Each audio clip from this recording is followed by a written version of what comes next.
Hi friends, मैं ताहिर मंसूरी आपका अपने यूट्यूब चैनल ज्ञान क्लासेस में एक बार फिर से स्वागत करता हूं।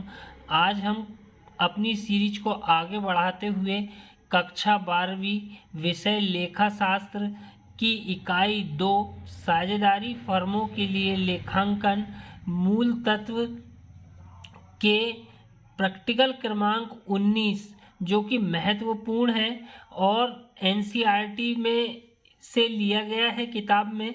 तो ये सवाल अत्यंत महत्वपूर्ण होने के कारण हम इसे समझा रहे हैं। तो देखते हैं प्रश्न क्रमांक 19 को। मनीष एवं गिरीश के साझेदारी समझौते में ये प्रावधान है कि लाभ का विभाजन बराबर होगा। कौन साझेदार है? केवल दो है, मनीष और गिरीश। और उनका पहला पॉइंट है कि लाभ हानि का जो विभाजन होगा वो बराबर होगा। मनीष को 400 रुपये प्रति माह का वेतन अनुमत होगा।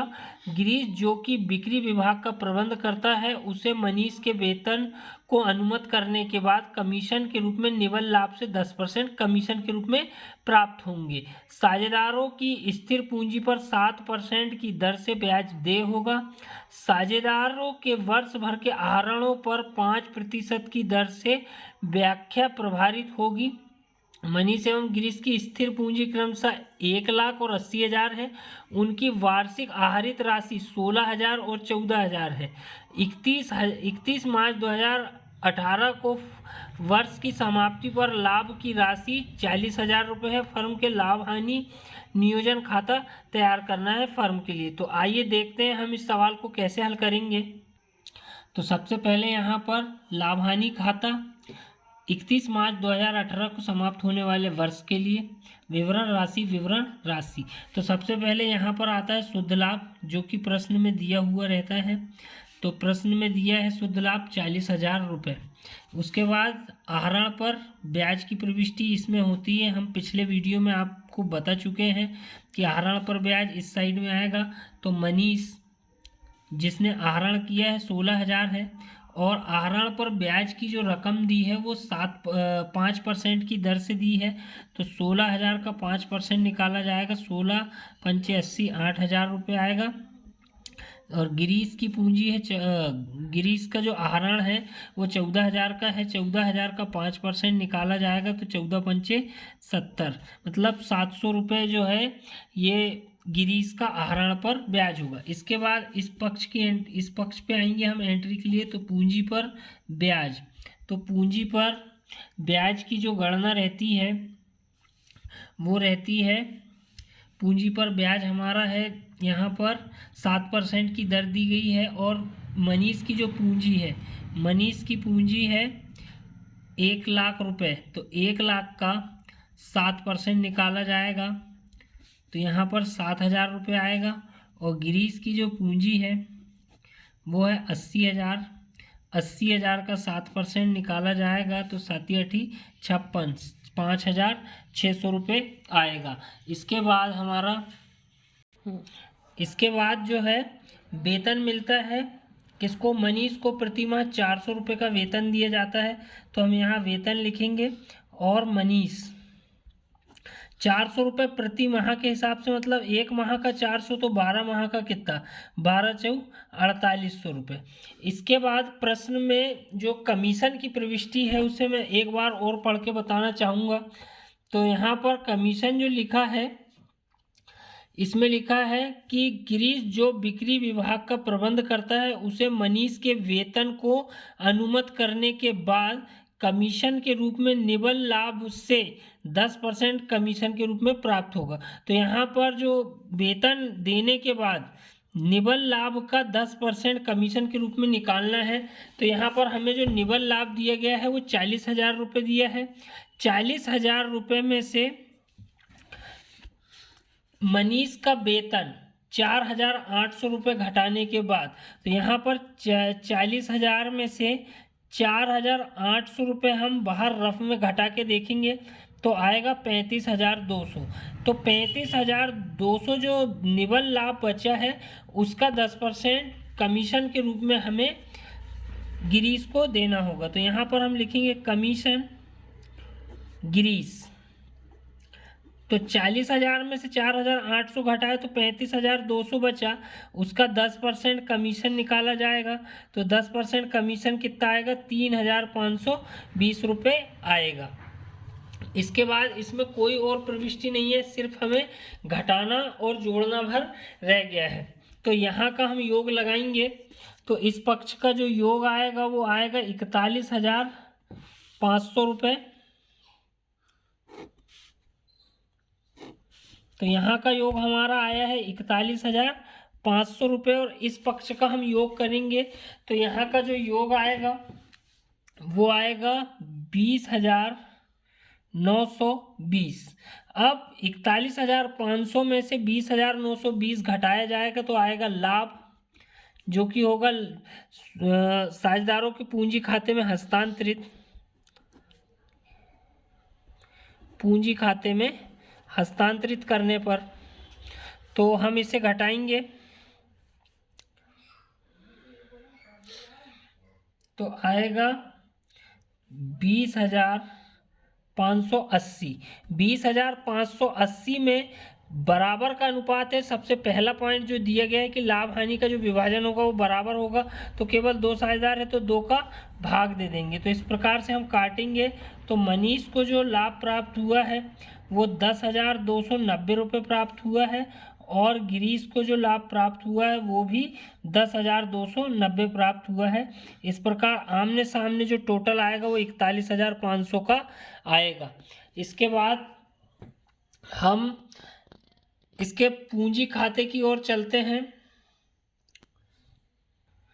तो यहाँ पर पूंजी खाता विवरण मनीष गिरीश, विवरण मनीष और गिरीश, जितने साझेदार रहते हैं उतने कॉलम और एक विवरण का कॉलम रहता है। तो यहाँ पर क्रेडिट साइड में जो उनकी पूंजी रहती है शेष लाया गया लिखते हैं, और मनीष की पूंजी 1,00,000 रुपये है और गिरीश की पूंजी 80,000 रुपये।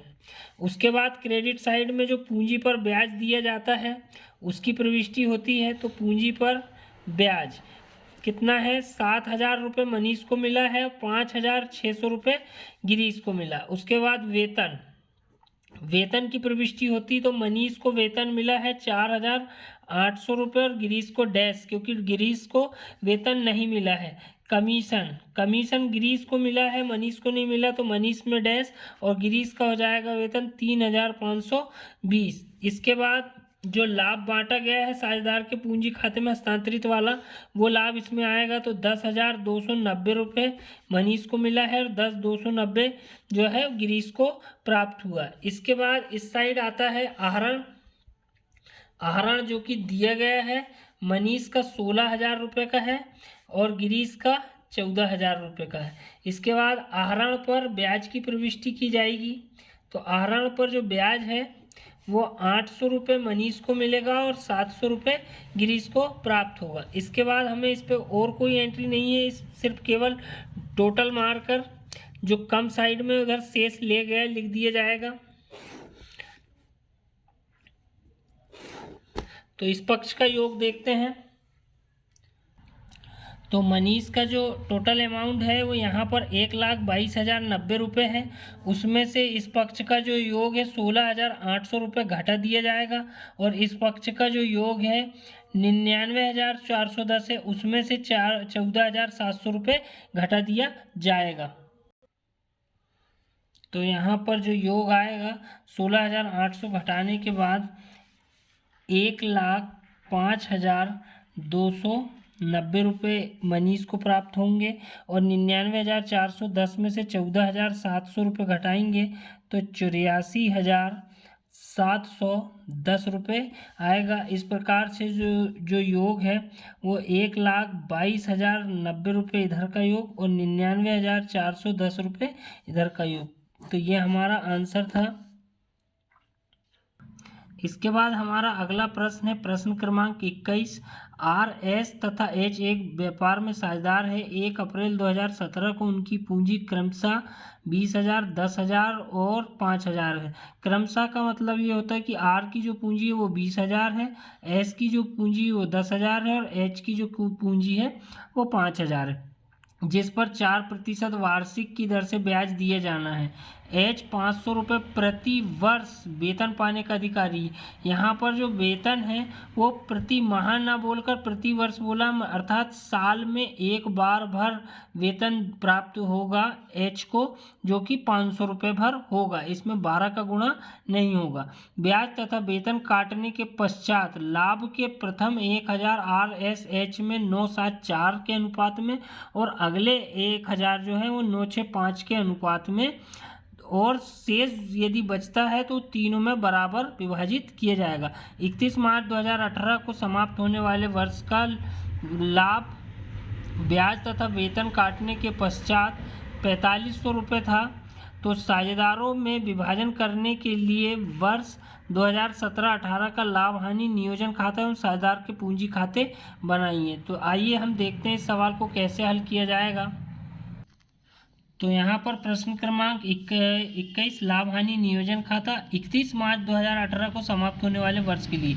जब वर्ष 1 अप्रैल 2017 से चालू हुआ है तो जो लाभ हानि खाता बनाया जाएगा वो साल के अंत में बनाया जाएगा, अर्थात इसके 12 माह 31 मार्च 2018 को पूरे होंगे। इसके बाद हमें यहाँ पर प्रश्न में सबसे पहले शुद्ध लाभ दिया गया है। शुद्ध लाभ हमारा जो दिया गया है वो 4500 रुपये का दिया गया है। इसके बाद जो है पूंजी पर ब्याज लगाया जाएगा। इस पर पूंजी पर ब्याज की प्रविष्टि नहीं दी गई है, आहरण पर ब्याज की प्रविष्टि नहीं दी गई है, पूंजी पर ब्याज की प्रविष्टि की जाएगी। तो यहाँ पर जो आर की पूंजी है वो आर की पूंजी 20,000 रुपये का 4%, तो 20,000 गुणित 4/100, तो इस प्रकार से 4 दूनी 8, 800 रुपये आर को पूंजी पर ब्याज दिया जाएगा। उसके बाद आता है एस की जो पूंजी है वो 10,000 रुपये है। 10,000 का 4% लगाया जाएगा, तो 4 एकम 4, 400 रुपये। और एस के बाद आएगा एच की जो पूंजी है वो 5,000 रुपये है, तो 5,000 का 4% निकाला जाएगा, तो 5 चौ 20, 200 रुपये इसको पूंजी पर ब्याज दिया जाए। इसके बाद वेतन के रूप में एच को 500 रुपये प्रति वर्ष मिलता है, तो वेतन जो है एच का केवल 500 रुपये की प्रविष्टि होगी। इतनी ही प्रविष्टि इस सवाल में है। इसके बाद हम देखेंगे कि इसे कैसे हल करेंगे। हमें केवल अब इसका टोटल लगाना है। तो यहाँ का जो टोटल है वो आया है 4,500 रुपये, और इस पक्ष का योग करेंगे तो 8 4 12 और 2 14 और 5 19, 1900 रुपये घटाया जाएगा, तो जो बचेगा वो लाभ कहलाएगा। तो यहाँ पर 1900 रुपये घटाने के बाद जो आएगा 2600 रुपये लाभ आएगा। ये लाभ जो है 2600 रुपये का, इसमें से प्रथम 1,000 रुपये जो है वो हमें 9/7/4 के अनुपात में बांटना है, और उसके बाद जो बचेंगे 1,000, यहाँ 1,000 घटाने के बाद जो है 1,600 रुपये लाभ बचेगा। फिर इसमें से 1,000 रुपये को हमें बांटना है 9/6/5 के अनुपात में, और फिर यदि शेष बचता है लाभ तो उसे बराबर बांटा जाएगा। तो शेष जो लाभ बचा है वो 600 रुपये वो तीनों साझेदारों में बराबर बांटा जाएगा, अर्थात 200 रुपये। ये रफ वर्क है, इधर इसका कोई वो नहीं है, ये हम इधर रफ कार्य के रूप में अलग से भी कर सकते हैं। तो यहाँ पर हम लाभ लिखेंगे जो कि साझेदारों के पूंजी खाते में हस्तांतरित होगा।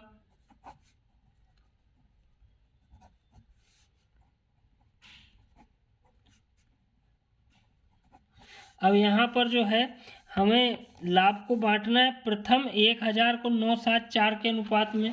तो यहाँ पर हम सबसे पहले उसे रफ कार्य कर लेंगे। तो 9/7/4 अर्थात 9 और 7 16 और 4 20, तो यहाँ पर कुल जो आया वो कितना आया 20, और प्रथम 1,000 को बांटना है, तो 1,000 में 20 का भाग देकर एक भाग की कीमत निकालेंगे। तो सुन 50 रुपये का एक भाग आएगा, तो 50 गुणित आर का भाग 9 है, 50 गुणित 7 जो एस का भाग है, और एच का भाग जो है 50 गुणित 4 के रूप में आएगा। तो यहाँ पर हम पहले लाभ को बांट देते हैं, तो आर एस और एच। तो आर को जो मिलेगा 9 पंचे 45, 450 रुपये, और एच को मिलेगा 15 सतह 35 350 रुपये और 5 चौक 20 200 रुपये मिलेगा एच को। इसके बाद जो अगले 1000 रुपये हैं वो बटेंगे 9 6 5 के अनुपात में। 9 6 15 और 5 20। 20 का भाग देकर एक भाग की कीमत निकालेंगे तो 1000 में 20 का भाग देंगे तो आएगा 50 रुपये का एक भाग। फिर से तो 50 का गुणा हम करेंगे पहले 9 में तो ये आर को मिलेगा तो 9 पंचे 45 450। फिर 50 गुणित 6 मतलब 5 छक्का 30 300 रुपये और 50 गुणित 5 तो 55 25 250 रुपये एच को प्राप्त होंगे। तो यहाँ पर हम इसे भी यहाँ पर काउंटिंग में जोड़ देंगे कि 450 रुपये, फिर 300 रुपये और फिर 250 रुपये। इसके बाद जो शेष लाभ बचता है वो उसमें प्रश्न में बताया गया कि बराबर बांटना है तो 600 रुपये का जो लाभ है वो तीनों में बराबर अर्थात 200 रुपये टोटल करके जोड़ दिया जाएगा। इस प्रकार से आर को जो कुल लाभ हुआ है 9 और 2 1100 रुपये का लाभ प्राप्त हुआ है। एस को जो लाभ हुआ है 3 और 3 6 और 2 8 850 रुपये का लाभ हुआ और एच को जो है 2 और 2 4 और 2 6 650 रुपये का लाभ प्राप्त हुआ है। इस प्रकार से जो दोनों पक्षों का योग है वो 4500 हो जाएगा।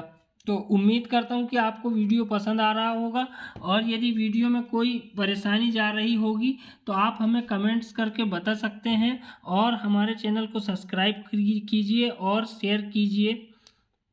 इसके बाद हम पूंजी खाते की ओर चलते हैं। तो पूंजी खाता जो बनेगा वो परिवर्तनशील पूंजी खाता बनाएंगे।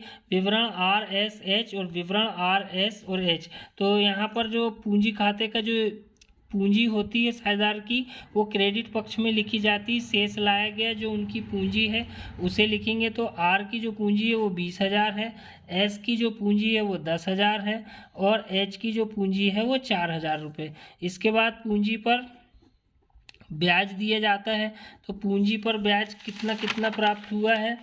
आर जो 800 रुपये मिला है, 800 400 और 200 4% के हिसाब से। इसके बाद वेतन प्राप्त हुआ है।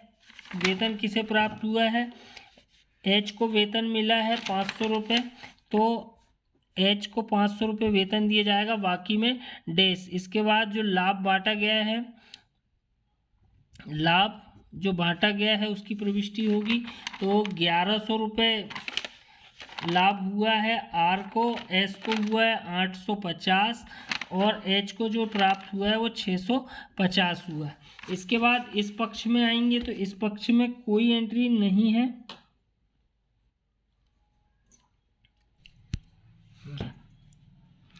तो यहाँ पर जो योग है हम इनका योग लगाएंगे क्योंकि इस क्रेडिट पक्ष की कोई मद डेबिट पक्ष की कोई मद नहीं दी है। तो इसका जो योग आया है 20 और 21,900 रुपये जो टोटल आया है वही इसका योग मान के यहाँ पर शेष ले गया करके लिख देंगे। तो यहाँ का भी जो योग आया है वो 21,900 रुपये होगा।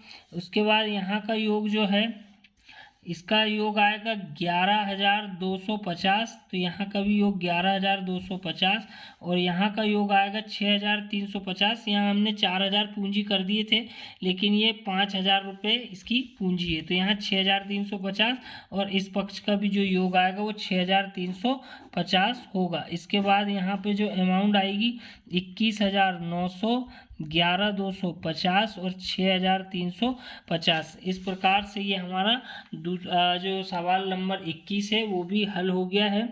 तो आशा करता हूँ आपको वीडियो पसंद आया होगा। यदि वीडियो पसंद आए तो हमारे चैनल को सब्सक्राइब करें, लाइक करें और शेयर करें। अगले वीडियो में मिलते हैं, तब तक के लिए धन्यवाद।